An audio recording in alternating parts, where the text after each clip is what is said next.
전주 종합경기장 개발에 대한 진위 논란 속에 롯데가 호텔을 짓는 건 맞다고 해명했습니다. 시민단체들이 롯데 반대 운동본부를 출범시켰습니다. 완주 패석산에 침출수가 흘러나와 시추조사가 시작됐습니다. 새까만 흙덩이가 쏟아져 나온 가운데 폐기물 업체는 이미 부도가 난 상태입니다. 노사 갈등을 야기한 현대중공업의 불법 분할이 군산조선소에도 악재입니다. 협력업체들은 현대에 최후 통첩을 하고 소송에 들어갈 예정입니다. 안녕하십니까. 전주 MBC 뉴스데스크입니다. 종합경기장 개발안을 놓고 진위 논란이 일어나고 있는 가운데 당사자인 롯데가 입장을 밝혔습니다. 전주시 말대로 호텔을 짓기로 한 건 맞는데 지난달 최종안 발표는 자신들과 협의를 마무리하지 않은 상태에서 전주시가 일방적으로 진행한 것이라고 했습니다. 한범수 기자입니다. 지난달 종합경기장 개발안 발표를 앞두고 전주시와 롯데 간에 오간 공문이 공개되면서 전주시 발표에 진위 논란이 일었습니다. 전주시 설명과 달리 공문엔 호텔이 기부 체납 대상으로 명시돼 있지 않았던 겁니다. 시민단체가 감사원 조사까지 언급하며 강하게 반발하고 있는 가운데 그동안 침묵했던 롯데가 호텔을 짓겠다는 입장을 내놨습니다. 결론 말씀드리면 전주시가 했던 얘기가 맞고요. 네, 저희가 호텔 건립하고요. 컨벤션도 건립합니다. 사업 대상자로 선정된 2012년부터 전시 컨벤션 센터와 호텔을 동시에 짓겠다는 방침은 바뀐 적이 없었고 공문 내용은 크게 의미가 없다는 겁니다. 그런데 롯데는 오히려 종합경기장 개발안의 발표 시점이 문제였다고 밝혔습니다. 사업 계획과 관련해 전주시와 논의를 마무리하고 있는 단계에서 지난달 17일 전주시가 마치 최종안이 확정된 것처럼 서둘러 발표했다는 겁니다. 내부적으로 전주하고 소통은 하고 있었지만 저희하고 협의가 안 된 상태에서 전주시가 먼저 이렇게 발표를 한 거라서 사실 저희는 준비가 아직 안 된 상태였었거든요. 발표 당일 전주시는 롯데와 협의를 완전히 마쳤다고 밝혔는데 이번엔 롯데가 다른 주장을 하면서 당시 전주시의 태도에 의문이 생기고 있습니다. 이런 가운데 진보 성향 시민단체들과 지역 상인들은 시청 앞 광장에서 항의 집회를 열고 롯데로부터 우리 땅 지키기 시민운동 본부를 출범시켰습니다. 전주시가 과거 시민의 성금으로 건설한 종합경기장을 대기업 자본에 넘겼고 신설 백화점을 허용해 중소상인들의 생존권을 위협하는 결정을 내렸다며 개발안 무효 운동을 본격화했습니다. 문화촌에서 옮기는 과정 속에서 돈이 없어서 전라도 도민들의 성금이 포함된 땅입니다. 그런 땅을 아무런 이유도 없이 롯데에 헌납하라고 하는 김종수 시장은 또한 전주시가 정말 롯데와 계약 해지를 할 수 없었는지, 새로운 공모 절차 없이 외국인 투자 촉진법을 적용할 수 있는지 등에 대한 법률 자문 결과를 곧 공개하겠다고 덧붙였습니다. MBC 뉴스 한범수입니다. 완주 비봉의 폐기물 매립장 주변 하천이 썩어간다는 이야기 지난주 보도해드렸죠. 침출수가 석산으로부터 흘러나왔는지 원인을 파악하기 위한 시추조사가 이루어졌습니다. 조수영 기자입니다. 주변 하천이 썩어가고 있다는 완주 비봉 폐석산입니다. 시추 장비가 동원돼 최대 20m 깊이에서 오염 토사를 뽑아내고 있습니다. 악취를 풍기는 주변 하천의 침출수가 폐석산의 영향인지를 따져보기 위한 조사인데 기름을 잔뜩 머금은 듯 새까만 흙덩이가 금세 모습을 드러냅니다. 지금 물에서 실제로 나는 냄새하고 여기하고 나는 냄새하고 거의 다르지가 않기 때문에 아무래도 영향이 있는 걸로는 생각은 되는데 5년 전 한 폐기물 업체는 완주군 허가를 받아 익산 낭산 지역의 하수 찌꺼기, 고화토를 이곳으로 옮겨 묻은 적이 있습니다. 당시 주민들은 업체가 나서 별 문제가 없을 것이라며 안심시켰다고 말합니다. 한 6개 부락 주민들이 거기 가보고 냄새도 안 나오고 괜찮고 그들이 막 그런 각각 마을에서 동의를 해줬겠지. 해당 업체는 지난 2014년 폐기물 매립 허가를 받은 지 넉 달 만에 침출수 배출 기준을 초과해 2천만 원의 과징금을 받았습니다. 또 2017년 매립을 끝낸 뒤 한 달도 안 돼 부도가 난 점도 석연치 않은 부분입니다. 완주군은 앞선 수많은 의혹에도 불구하고 최근에서야 조사에 나섰습니다. 오염물질이 이제 심해진 것은 최근으로 제가 지금 알고 있습니다. 매립 종료 바로 하고는 바로 해서 막 오염수가 나온다거나. 시추 조사 결과는 한 달 뒤쯤에나 나올 예정인 가운데 완주군은 위법 사항이 확인될 경우 폐기물 업체를 고발 조치할 방침입니다. MBC 뉴스 조수영입니다. 법인 분할 시도로 갈등이 고조되는 현대중공업 사태가 군산조선소 재가동의 악재가 될 것으로 보입니다. 현대중공업의 재무 건정성을 악화시켜 가동 중단의 명분을 주는 꼴이기 때문인데 협력업체들은 강경 대응을 예고하고 나섰습니다. 강동엽 기자입니다. 노사 간의 극한 대립 양상으로 치닫는 현대중공업 사태. 현대중공업을 신설 지주회사인 한국조선해양으로 나누는 법인 분할이 원인인데 이미 2년간 멈춰선 군산조선소에도 악재입니다. 7조 원에 이르는 빚은 현대중공업이 고스란히 떠안는 구조여서 재무 건전성 악화가 불가피하기 때문입니다. 사측이 재무 구조를 핑계 삼아 재가동을 차일피일 미루거나 한국GM처럼 군산조선소 처분을 모색할 수도 있습니다. 벼랑 끝에 선 협력업체들은 군산을 외면한 현대중공업에 날선 비판을 쏟아냈습니다. 이번 주까지 재가동 여부를 밝히라며 압박 강도를 높이고 있습니다. 지금까지도 잠시 중단이라고 이렇게 거짓말을 하는 어떤 입장에서 시간을 끌리다 보니까 대응할 수 있는 부분은 모든 대응을 다 하려고 합니다. 하지만 협력업체들의 요구를 전달받은 현대중공업 측은 시간이 얼마 남지 않았음에도 이렇다 할 반응을 보이지 않고 있습니다. 지역노동계는 긴급 기자회견을 열고 현대중공업의 행태를 꼬집었습니다.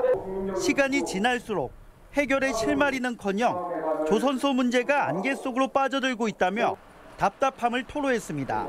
군산조선소 수천 명이 길거리로 내몰렸을 때 지역 경제인들은, 지역 정치인들은 무엇을 했습니까? 손해배상 등 소송전을 예고한 협력업체들은 내일 국회에서 현대중공업의 최후 통첩을 할 예정입니다. MBC 뉴스 강동엽입니다. 전북 혁신도시 이전 공공기관들이 올해 900여 명을 채용할 예정이고 이 가운데 상당수는 지역 인재를 뽑습니다.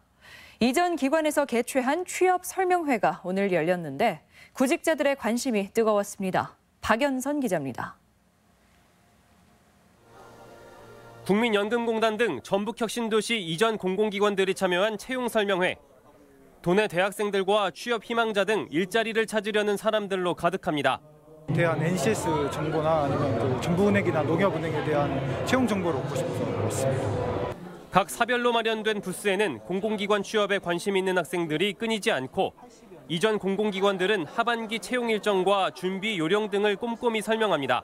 이제 어떤 것들을 준비하면 여기에 더 빠르게 입사할 수 있는지 이런 거에 대해서 궁금해하는 점들도 많고 알아가고자 하는 열정이 많은 것 같습니다. 지난해 전북혁신도시로 이전한 공공기관들의 지역인재 채용 비율은 20%가량. 혁신도시 특별법에 따라 매년 3%씩 점진적으로 채용 비율을 높여 2022년에는 30%까지 끌어올리는 것이 목표입니다. 13개 이전 기관이 올해 계획한 채용 인원은 국민연금 330명, 한국국토정보공사 300명 등 900여 명. 올해 지역인재 채용 비율 기준인 21%를 적용하면 우리 지역 출신 200명 정도가 이전 기관에 취업할 수 있을 것으로 기대됩니다. 우리 혁신도시에 와 있는 기관들이 지역 인재를 통해서 같이 발전하고 지역을 견인할 수 있는 거점 역할을 할 수 있도록. 다만 올해만 2,300명을 채용하는 광주, 전남혁신도시 이전 기관 등 타시도 기관에 비해 채용 인원이 절대적으로 적고 제3금융도시 지정 등 정부의 정책 지원이 터덕이는 점은 여전히 숙제로 남아 있습니다. MBC 뉴스 박연선입니다. 향토기업인 휴비스가 전주 공장에 대한 투자를 크게 늘리기로 했습니다. 섬유 제조사인 휴비스는 내년 상반기까지 630억 원을 투입해 전주 공장의 생산 설비를 확충하고 이전해오는 울산 공장 직원 130명을 포함해 230개의 일자리를 만드는 협약을 전주시와 체결했습니다. 휴비스는 연 매출 1조 3천억 원의 중견 기업으로 울산과 중국에서도 공장을 운영해왔는데 앞으로 국내 생산은 전주로 통합할 계획입니다. 전주의 한 건설 현장에서 한국노총 소속 노조원 수십 명이 다른 지부 노조원들을 집단 폭행하는 사건이 발생했습니다. 오늘 오후 3시 반쯤 전주 반월동의 한 건설 현장에서 한국노총 군산지부 소속 노동자 20여 명이 현장에서 일하고 있던 44살 김모 씨 등 전주지부 노동자 3명을 15분가량 집단으로 폭행해 김 씨 등이 갈비뼈가 부러지는 등 크게 다쳐 병원으로 옮겨져 치료를 받고 있습니다. 경찰은 건설 현장 이권 다툼으로 집단 구타가 발생한 것으로 보고 CCTV 등을 분석해 용의자를 추적하고 있습니다. 대한민국 국악등용문인 제45회 전주 대사슴놀이 전국대회가 다음 달 7일 개막합니다. 전주 대사슴놀이 조직위원회는 다음 달 7일부터 나흘간 전주 한옥마을 일대에서 판소리 명창과 가야금 병창, 시조, 농악 등 13개 분야의 경연을 펼쳐 각 부문 장원을 선발한다고 밝혔습니다. 조직위는 심사의 공정성을 위해 청중평가단 제도를 도입하고 출연자의 스승과 8촌 이내의 친인척은 아예 심사에서 배제하기로 했습니다. 내년도 아시아 태평양 지역 스카우트 지도자 대회가 전북에서 열립니다. 전라북도는 최근 일본에서 열린 아시아 태평양 지역 스카우트 이사회에서 내년도 스카우트 지도자 서미트 도내 유치를 확정했다고 밝혔습니다. 28개 회원국이 참여하는 서미트는 내년 4월 중 총회와 프로젝트 보고회, 관광 일정을 진행하는데 2023년 새만금 세계 잼버리 대회 홍보에도 도움이 기대됩니다. 그동안 시외버스가 정차하지 않아 학생들이 불편을 겪었던 원광대학교를 경유하는 노선이 신설됩니다. 시내버스와 택시 업계가 지역경제 활성화 차원에서 한 발 물러서기로 하면서 성사됐습니다. 임홍진 기자입니다. 지금까지는 원광대 학생들이 학교를 나서 서울행 시외버스를 타려면 3km가량 떨어진 익산 터미널을 찾아야 했습니다. 이만여 교직원과 학생뿐 아니라 인근 주민들조차 시내에서 가장 큰 기관인데도 시외버스가 경유하지 않는다며 불만이 컸습니다. 멀리까지 가서 이제 타야 되기 때문에 시간도 많이 걸리고 비용도 많이 나오기 때문에 이제 그러한 불편함이 있다고 생각합니다. 하지만 이달 말 시외버스 정류소가 학교 앞에 설치됩니다. 익산 터미널에서 서울 남부 터미널을 왕복하는 시외버스가 하루 10차례 원광대 앞에서 정차하는 노선을 전라북도가 인가했습니다. 지난 2004년 정류소가 설치됐지만 시내버스와 택시업계의 갈등과 반발로 폐지됐다가 15년 만에 부활한 것입니다. 저희 시와 원광대학교 운수업계 대표자들 간에 지속적으로 소통과 협의를 통해서 근본에 합의를 이뤘습니다. 운수업계도 학생 유치를 위해 교통 편의가 중요하고 지역 경제에 도움이 될 것이라는 판단으로 학교 측과 손을 맞잡았습니다. 손해는 발생이 되지만 지역이 발전하게 된다라고 보면 그만큼 기업도 성장이 되지 않겠나 이렇게 생각을 합니다. 정류소는 승차권 발매기 등 이용객 편의시설을 갖추면 정상 운영됩니다. 정류소 설치를 둘러싼 해묵은 이해 다툼이 당사자들 간의 소통과 양보로 풀리면서 지역경제 파급 효과와 인구 유입이 가시화될지 주목됩니다. MBC 뉴스 임홍진입니다. 오늘의 간추린 뉴스입니다. 완산소방서는 오늘 남부시장과 서부신시가지 등 전주 시내 4곳에서 주요 기관장이 소방차에 동승하는 긴급 출동 훈련을 통해 소방차 길터주기 캠페인을 홍보했습니다. 도내 이혼율이 증가세인 것으로 나타났습니다. 전북연구원에 따르면 지난해 도내 이혼 건수는 3,900여 건으로 1년 전과 비교해 230여 건 늘어난 것으로 조사됐습니다. 프로축구 전북현대가 호국 보훈의 달을 맞아 상주 상무와의 주말 경기에서 순국 선열 헌정 유니폼을 입고 경기에 나섭니다. 이번 유니폼은 군복 위장 패턴에 38인의 호국 군상과 태극 문양을 형상화했습니다. 전라북도는 교육청, 자치단체와 함께 학생들에게 생명의 소중함을 일깨워주기 위해 초등학교 40곳에 농작물 체험과 재배가 가능한 스쿨팜을 조성하기로 했습니다. 간추린 소식이었습니다.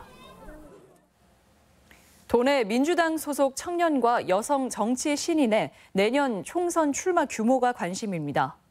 더불어민주당은 오늘 최고위원회를 거쳐 청년과 여성은 최고 25%, 정치 신인은 20%의 가산점을 주는 총선 공천 룰을 최종 확정했습니다. 이 같은 공천 룰은 현역 의원이 2명뿐인 전북 10개 선거구에서 관련 후보군의 거취를 결정하는 데 중요 변수로 작용할 전망입니다. 친환경 농산물 공공급식 확대가 지역경제 활성화로 이어지고 있습니다. 전라북도는 도내 학교 무상급식에 연간 117억 원 규모의 친환경 농산물을 공급해 건강한 먹거리 제공과 지역 농산물 소비 촉진 효과를 거두고 있습니다. 특히 친환경 농산물 급식은 혁신도시 7군데 이전 기관을 포함한 도내 13곳의 공공기관으로도 확대되면서 로컬푸드 공급 기반도 갖춰가고 있습니다. 여름철 도심 지역 악취 감시를 위해 익산 지역 악취 모니터링 요원들의 활동이 본격화합니다. 익산시에 따르면 악취 모니터링 요원은 다음 달 1일부터 해당 주거 지역의 악취 발생 현황을 감시 신고하고 확인하는 역할을 수행합니다. 시는 산업단지 주변 아파트의 악취 민원이 해마다 반복되고 있다며 적극적인 감시와 순찰이 필요하다고 밝혔습니다. 지금까지 전북권 뉴스였습니다.